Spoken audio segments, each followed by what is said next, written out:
Alright, welcome back, friends. We are here, day number 11. It's going to be a shorter day. There's a lot of things going on today.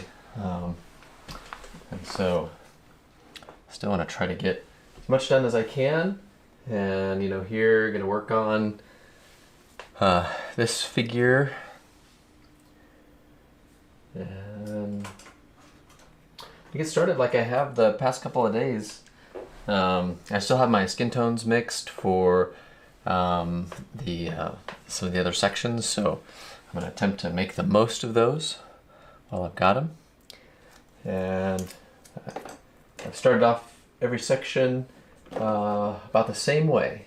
And now that the painting has been sitting and no paint is going to touch this section for a little while, everything's dry, everything's sunken in. So I'm going to take a little bit of walnut oil gel. Got this from Natural Pigments, and I'm going to just rub it in here. So you can see immediately some of the areas that are matte immediately kind of come to life. This will also give me a little bit of a viscous surface on which to apply this next coat of paint.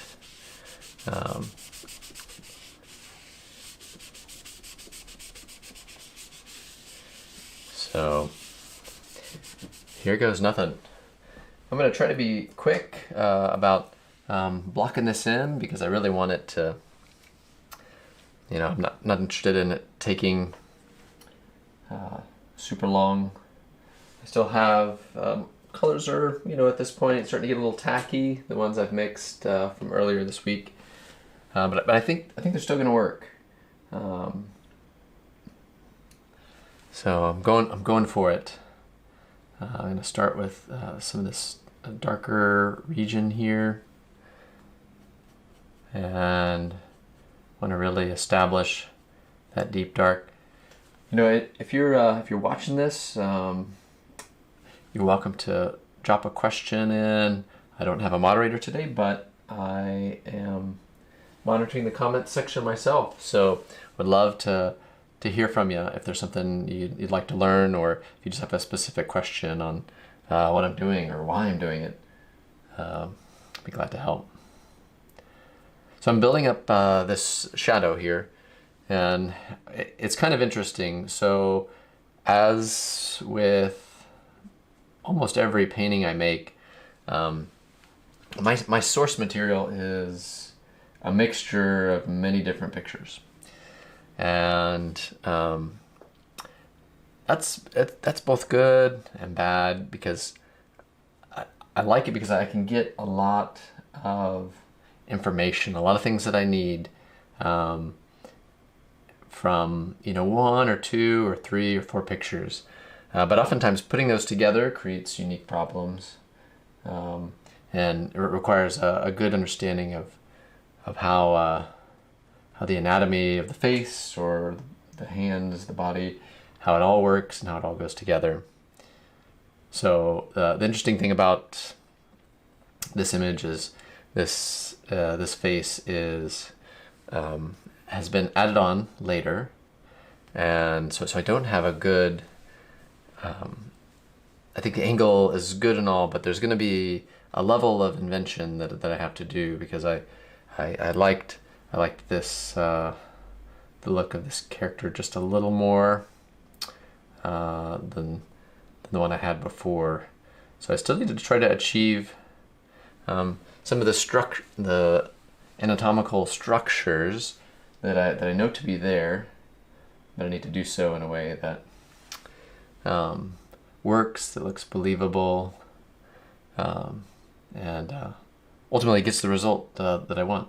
So I'm blocking in these darker values. They're gonna help me make good decisions on my lighter values, and that's kind of the way I like to start each session, kind of focusing in on those darker values,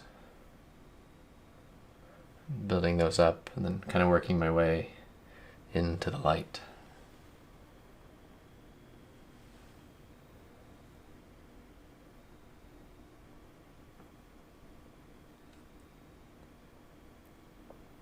the reasons why I did that oil, I put down that walnut oil, is that it's helping me see, with my wet paint that I'm putting down, it's then kind of given that wet and fresh look to the area that I oiled out, which, that's a radical difference, the difference between here and here, and what you can make out as far as the detail when everything gets sunken in. It's a common occurrence. There are ways around it, but I use a few tube colors that are really good at sinking in. Cerulean blue is one I use, and there's a lot of sinking in that happens with it. It's just part of its nature.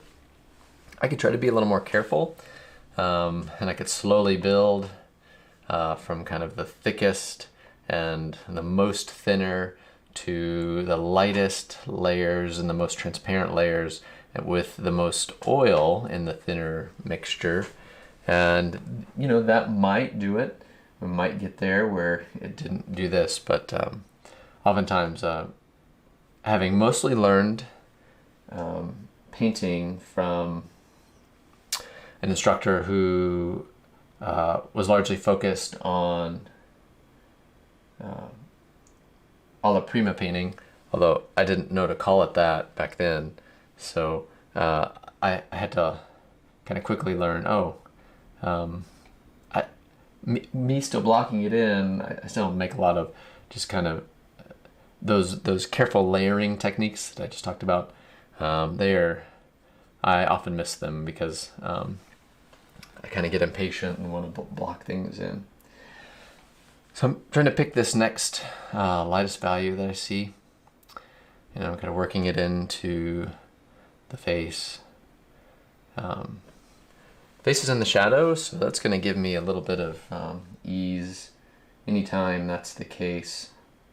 You've got a little less to worry about getting just right. One of the things that is common, I shouldn't say common, but one of the things that just happens with paintings that are lighter in value, or areas that are lighter in value, have to do with just having to be way more accurate. And I think the tenebrists, who kind of used that darkness to their advantage, they knew that afforded them some level of just mistake making. I don't know how to put it. Where you could say, well, that's probably how it looks, and it gave some of those artists just the ability to say, yes, this hand is connected to this arm that is just coming out of the shadow, and who knows if it really works that way or not. And so there's a level of forgiveness that comes kind of working in a tenebrous style, which this is.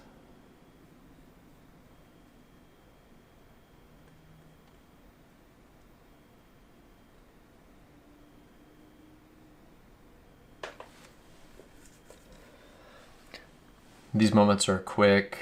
I'm trying to quickly assess and make good decisions about my painting in these moments.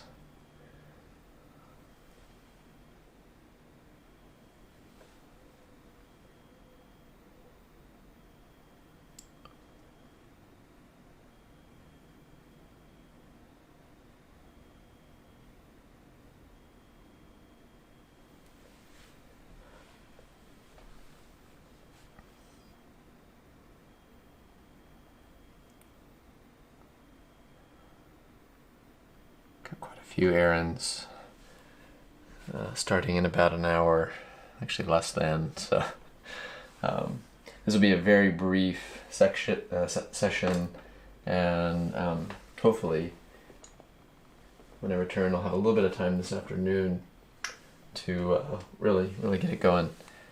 If you find yourself watching this and it's like 2 years later, again, please just ask me anything.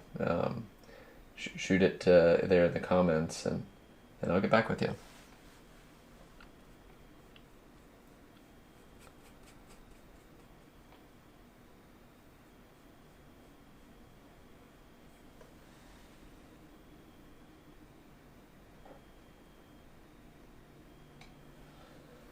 Got still a little bit of the color from when I painted this fabric earlier, so I'm dipping into that so that I can get my edge determined and kind of decided on how that's going to look throughout here.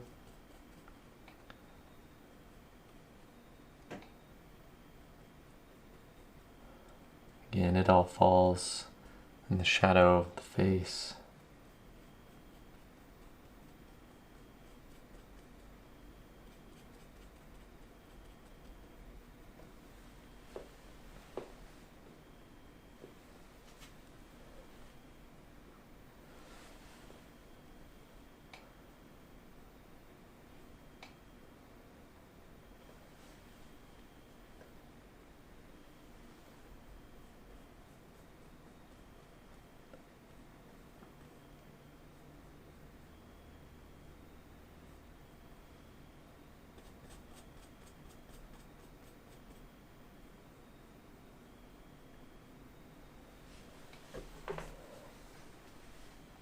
Still haven't quite hit that turning point there for me with this piece where I'm always battling internally with, how's it going? Just making constant assessments. And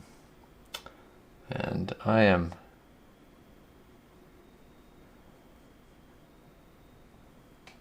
still kind of, it's one of those weird spaces where I'm still holding out and hoping that in the end it all works, that the client's happy. This is a set of commissions that I'm working on, and I just want it to turn out well. I think we all understand that it's the efforts that we put our hands to and our energy to, we want to be successful and bring good and create good things in this world.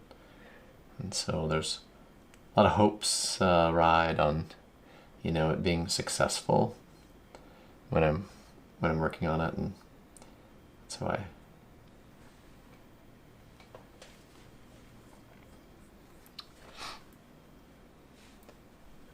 sometimes I can't tell until the very end or near the end that, hey, it's, this is going good, it's going well.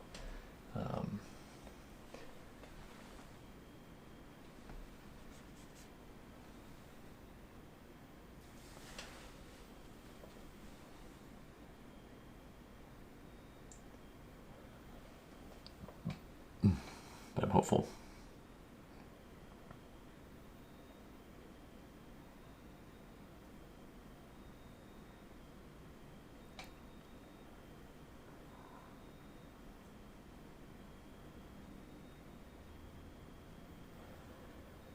It's still valuable. So this would be now technically layer 3 on the painting. There is there's a ground, just kind of tone. A lot of people call it like a toned surface. So I've taken, and you can kind of see some of that color here and here. It's just this initial tone that rather than working directly on white, I start by applying that to the entirety of the surface. And I like working on something toned rather than not. I think it's helpful to have a little something rather than a direct white. That intense white of the gesso is oftentimes so bright that it's hard to make good decisions about what you're creating. So I find I can do a little better if I've got some color there to it. That color is helpful because it's some of these edges where if I don't quite get coverage, or just doesn't quite go like I want it to, that layer is still there, and what would be this kind of bright white kind of sneaking through some of these spaces is instead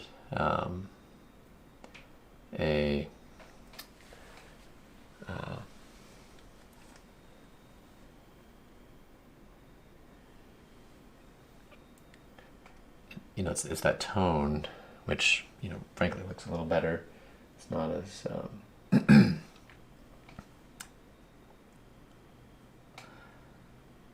it's not as glaring. So it'll kind of save you a little bit of effort later.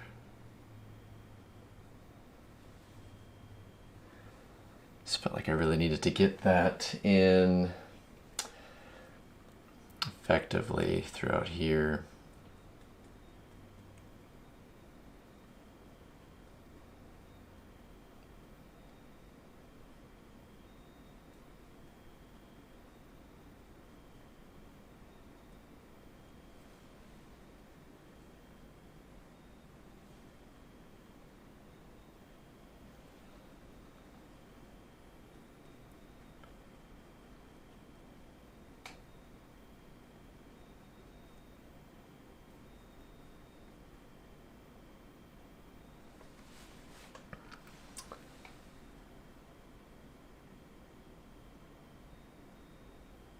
Okay.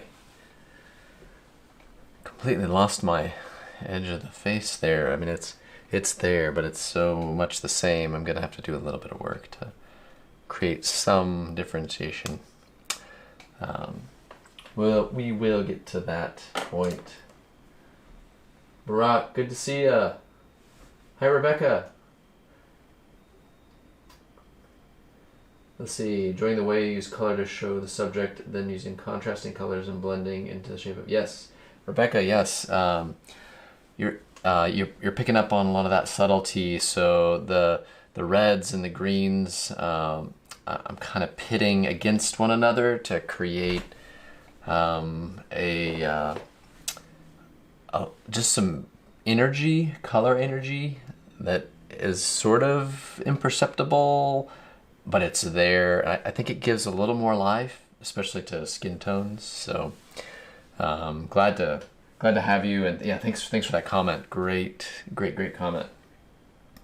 And Brock, thanks for being here as always. I've got so sad I have another 30 minutes, so we're gonna see how far I can get in such a limited time frame.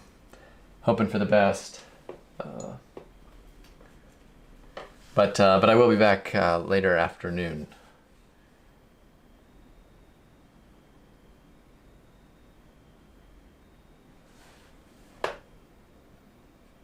Got some highlights there.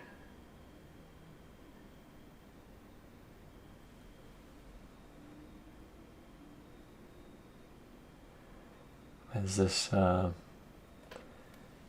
face is just facing away from the light.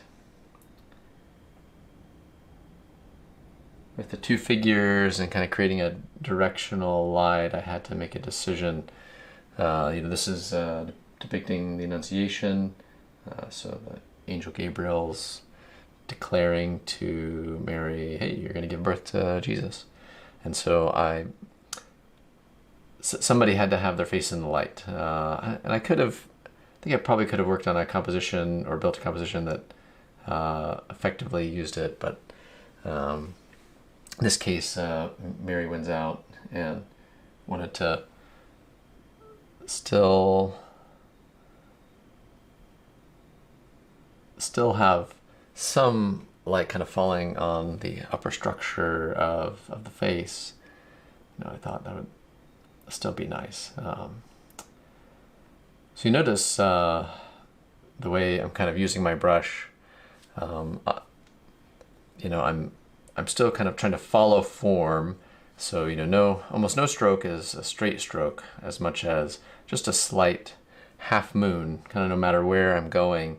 I'm trying to follow some of these spaces so that they feel like they're kind of rounded, and it's a pretty subtle thing, and sometimes it's, you know, barely perceptible, but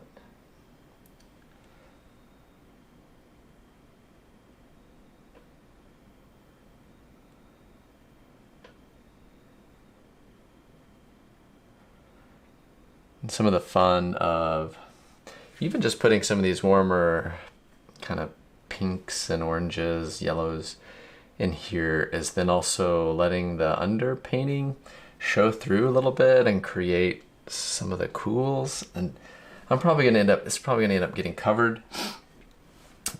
It's only so covered. I just feel like I should kind of say that yeah, you can't really make it out anymore, but the paint is still only so opaque, and that I'm counting on those values of the underpainting that I built up, and thankfully I'm still seeing them, and they're still informing and helping the figurative elements work, especially skin. I think skin is nice when using the indirect method. I always like what it produces. So I'm kind of willing to make the extra, take the extra steps for it to be successful. Always want to learn how to paint faces. Yeah, this is especially interesting to me. What you call tone is what I call my rough draft. That gesso is definitely distracting. Yeah, new painting. I agree. Thanks for defining that. Sure. To do water and trees. Yes, humans. Oh, it's. Thanks for those comments, Rebecca. It is. It's really rough. I mean, I guess that's why I like the human form. Is because of its difficulty. There's each day that I engage it is, I don't know, I'm a little nervous. I'll be honest. I sweat. I'm like, this is this going to work out? Even though I have years of proof otherwise, it's still kind of exciting. Kind of, I wonder what's going to happen. I suppose, like any other professional in their area of expertise, there's got to be harder and more difficult times and things to do. I kind of like it under sports a lot, but I feel like it's not quite a one-to-one. But some days your field goal percentage is just really good, and other days it stinks. And so I have all of that at times.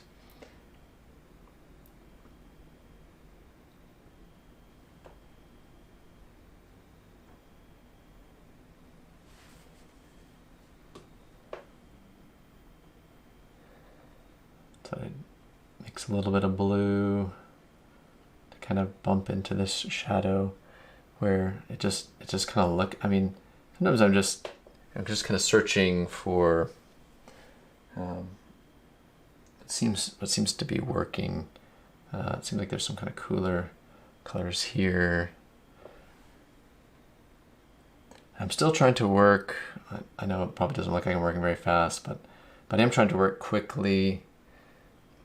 And this is kind of the sort of tiling phase where it's building. The overall main structures.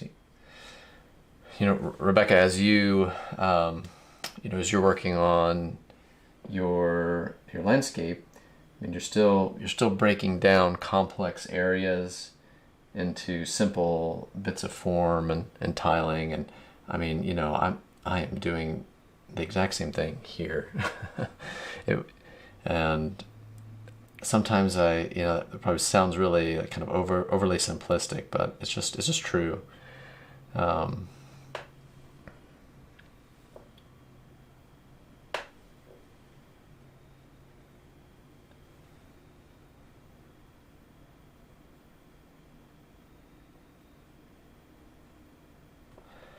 You see, I'm kind of still making these marks.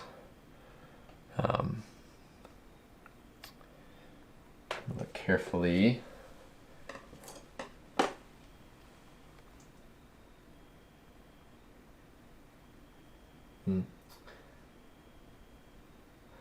Yeah, the underpainting, it just gives you that little umph. I guess I like it. And again, I'm still really an opaque painter. For honestly, I'm not really all that different from an alla prima painter, but I realize the oil painting is inherently it's a transparent medium. I mean, it's not like watercolor, but in the same way, it's transparent. But it is it really can shine and show a lot of its just beautiful effects when those layers are just slightly see-through. And so if you've got a few of those going on, there's just a nice amount of transparency. The light is still traveling through there. I mean, believe it or not, the light is still hitting, this, it's going all the way through each of these layers, and it's still hitting the gesso, right? The gesso underneath that ground or that tone. And which is amazing, because it really looks like you're just kind of looking at something very surfacey, but a lot's going on. It's exciting.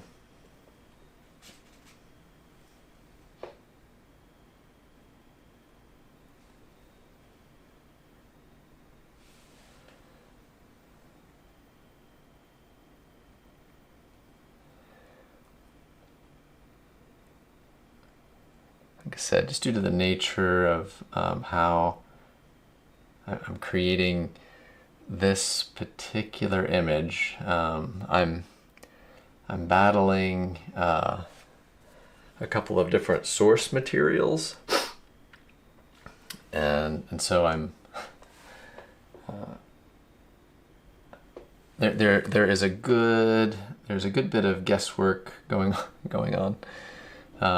Which sometimes can turn out okay. Other times it just doesn't. And right now I'm okay with it. But a lot of times I'll ignore some of the areas because I'm like, oh, okay, I'm not really ready to tackle that, and I'll jump around it multiple times. And there's just kind of one area that's a little unfinished as I'm getting the courage to go in and address it.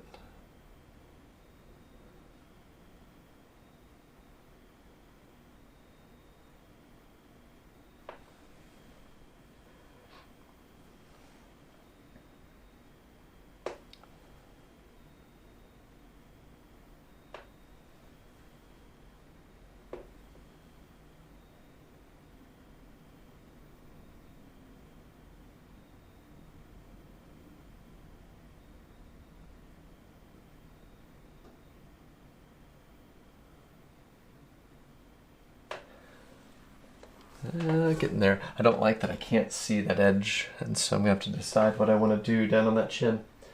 So, hey, thanks for the follow, Rebecca. I really appreciate it.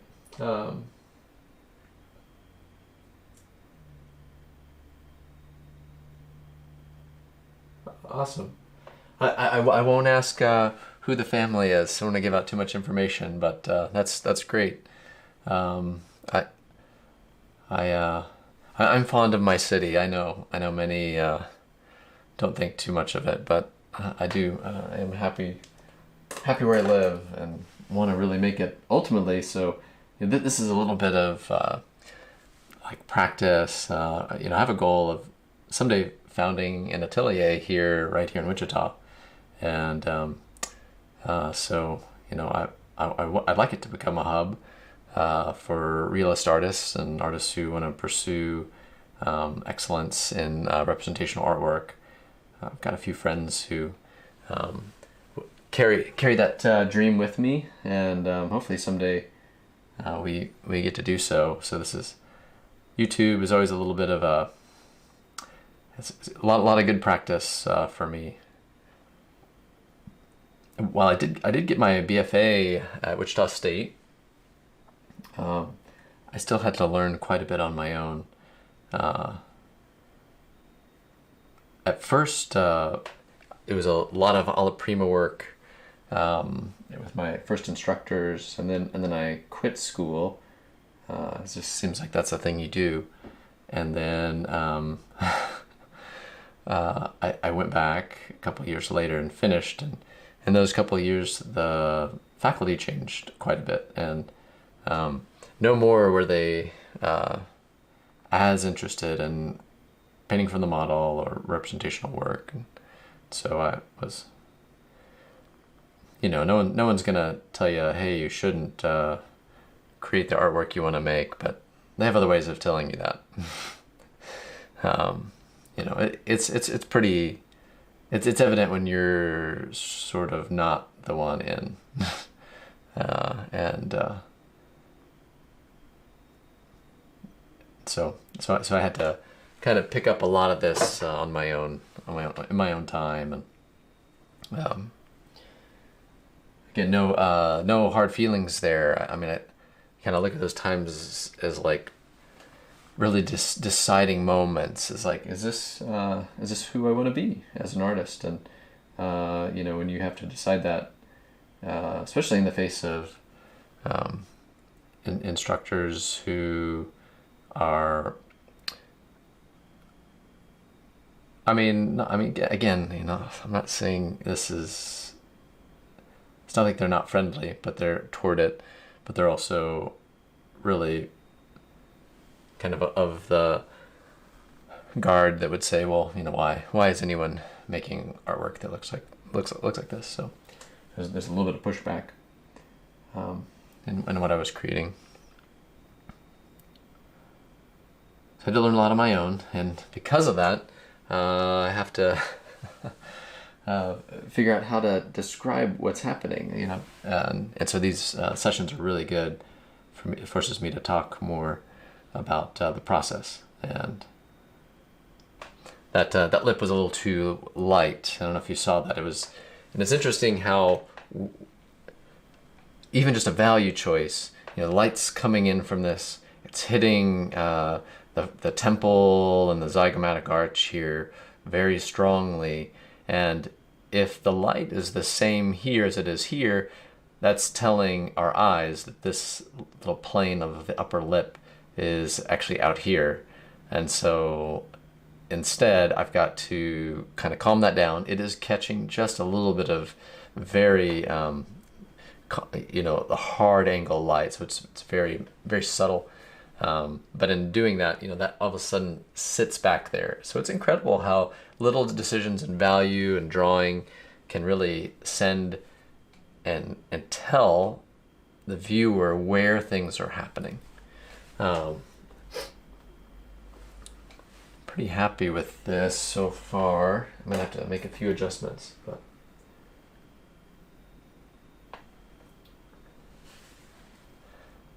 again, if you're here, if you're your first time, drop a message. Let me know.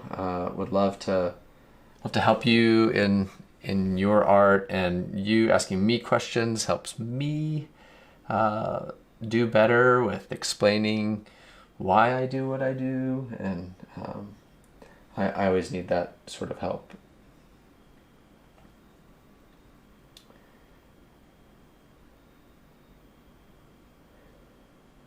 I think sometimes it's like, oh, I don't want to bother somebody, or I don't want to bother, and I mean that's just it couldn't be further from the truth. If you don't say anything, I'll probably just start talking about random things, which happens plenty. Exciting thing is, if this is your first time here, you can see this entire process. I have not withheld a single mark other than the putting down my ground layer, the kind of toned gesso, and the drawing. But everything else, every other process has been live here on YouTube, and as long as there is an internet, it will be here. Not planning on it going anywhere. We are going to do, when we get to the end of this, a nice bigger, grander time lapse of the process. So that'll be fun to kind of see it. I think at this point I've logged in probably nearing 50 hours, I'm guessing. So pretty fun.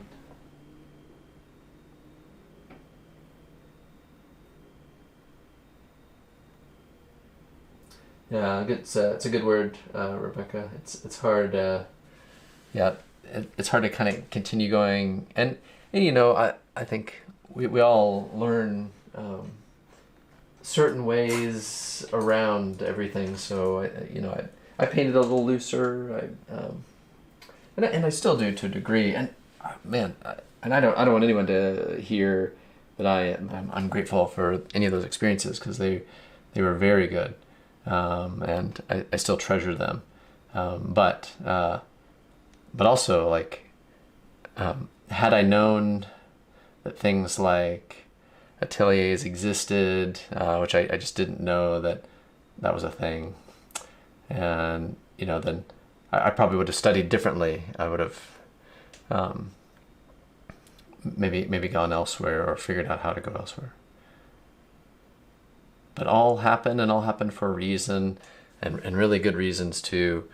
My story is very unique, and I'm just can't help but be grateful when you consider some of the way things worked out. So I've switched. I think most of my block in is working, and so now I've kind of switched just to a smaller brush to address just a few areas that I haven't covered, and want to get in and try to get right. And sometimes still a little too red there, so kind of bring back my green.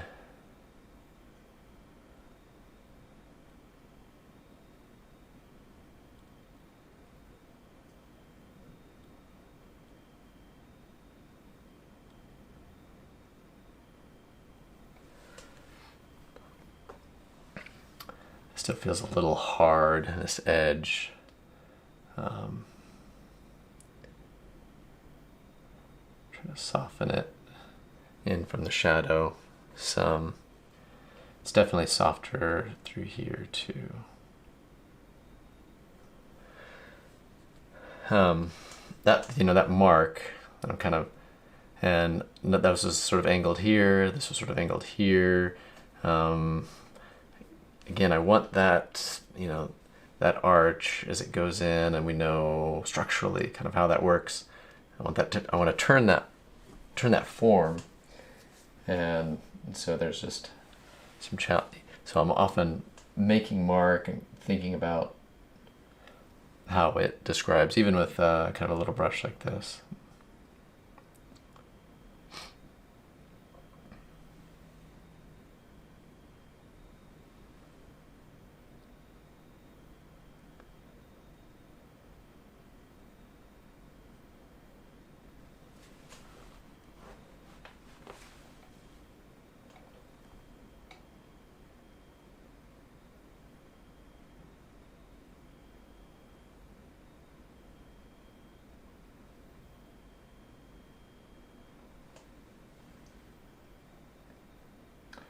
some things you have to kind of imagine are there to, I mean, photography's source has its own unique challenges. Like, I can't see it, but I'm assuming that I'm going to need a little bit of a shadow underneath here, this lip, because it's just the way that, you know, yeah, I got some source material, but it's, I can't really tell what's happening there. And those are those bit of intuitions.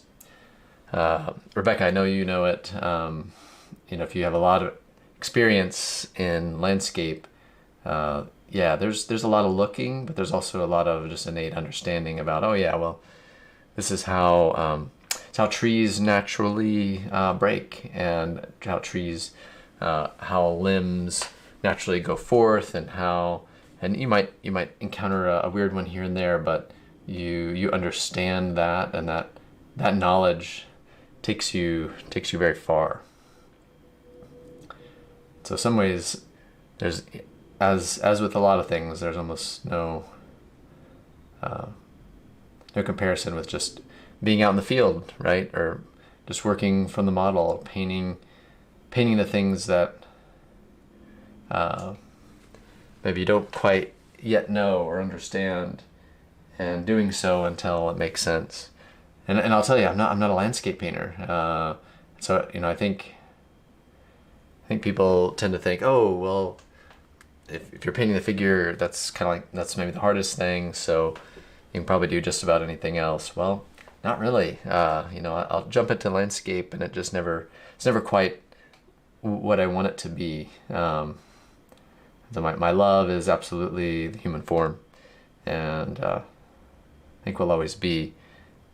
It's a lot of time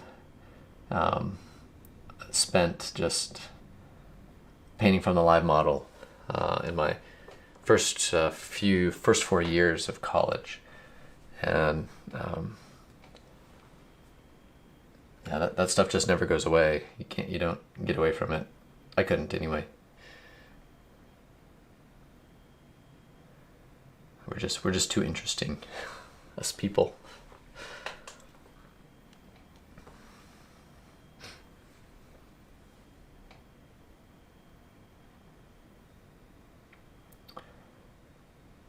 Got a little bit of a shadow here I want to try to describe, and coming off the garment.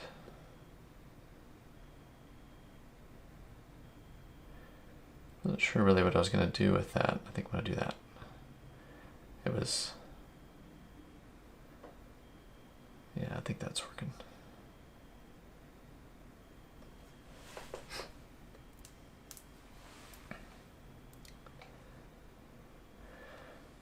All right, gang, I've got about 10 more minutes.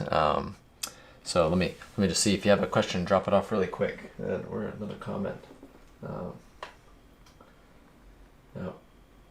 Challenges are definitely, yeah, it's funny how I think we want to be, we don't want to experience hurt or hardship, or but it's funny how those things are a bit of like a refiner, bringing the good stuff, and getting rid of the bad stuff. It's funny how the hardest parts of life produce something within us that is completely inexplicable.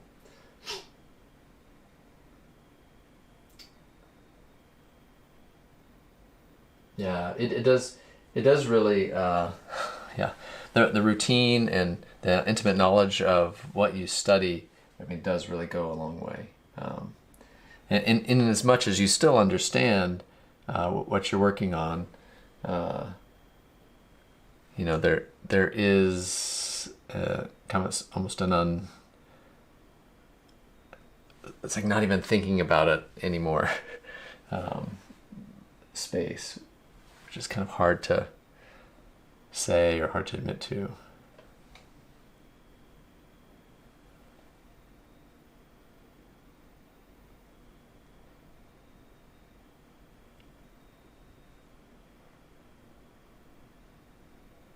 Just a little bit of light hitting this kind of upper area of the nose, very little.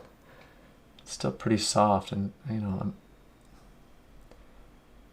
definitely a person that if it's working, I try not to fuss.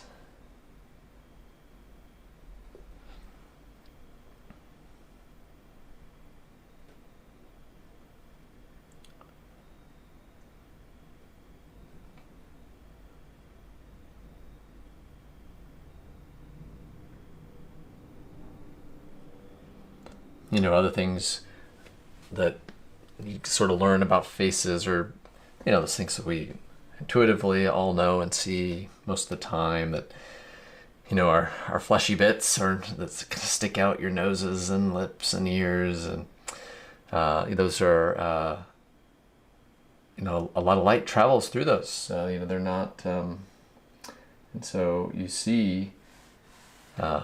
They tend to be ready, or more red, more ruddy, and you know, you can kind of learn to see that, and you almost without even trying, you begin applying that knowledge to what you're painting, even before you've even really thought, oh yeah, that needs to be redder. You just are kind of already doing it. At least I do anyway.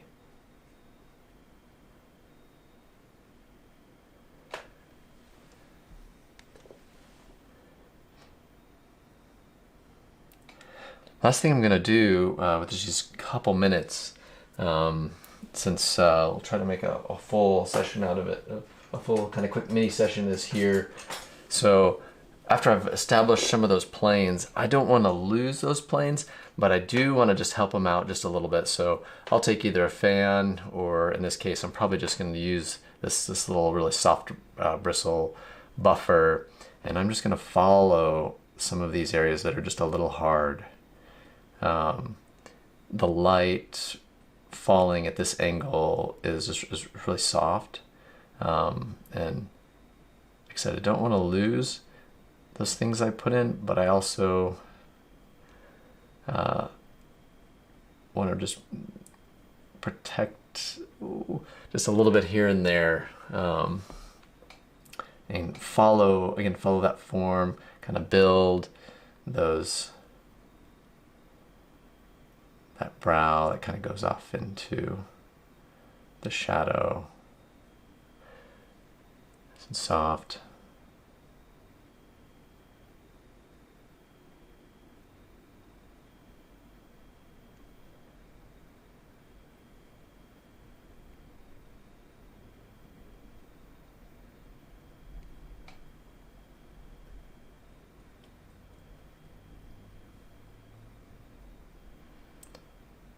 I'm going to come back in here later this afternoon and wrestle with this line underneath here, so that, you know, it just doesn't totally, right now it's completely disappearing, which, you know, I don't necessarily want that. So this will still be wet when I return, and I'll be able to work back into it a little bit, but.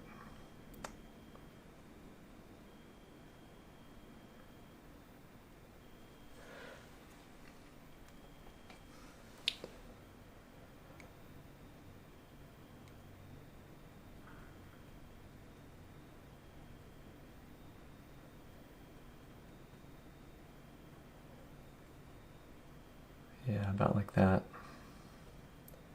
That's probably good enough for now. And like other times, especially with some of the drapery and things like that, I will take this and I'll just kind of drag it around the form. I didn't know how well that would work, and maybe I could try a little bit here. I can kind of drag this paint just a little bit like that. And you just create some of those lines right at the terminus of the shadow. So I'll play around with I'll move the paint a little bit, trying to not upset, you know, what I've done so far too much.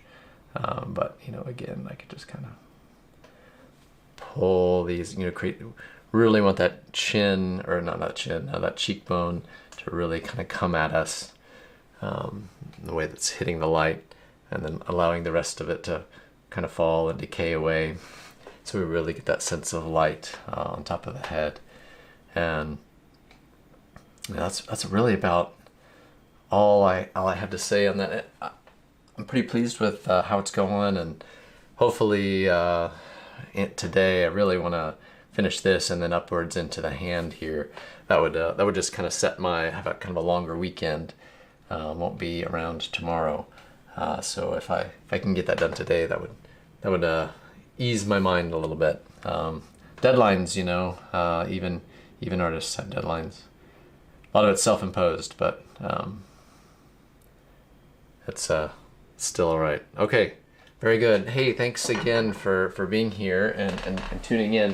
If I've got one more answer I can give, let's see.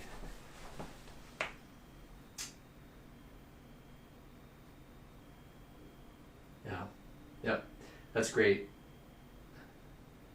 Thanks, Rebecca, again for dropping in and bringing some great conversation to the stream. I appreciate it.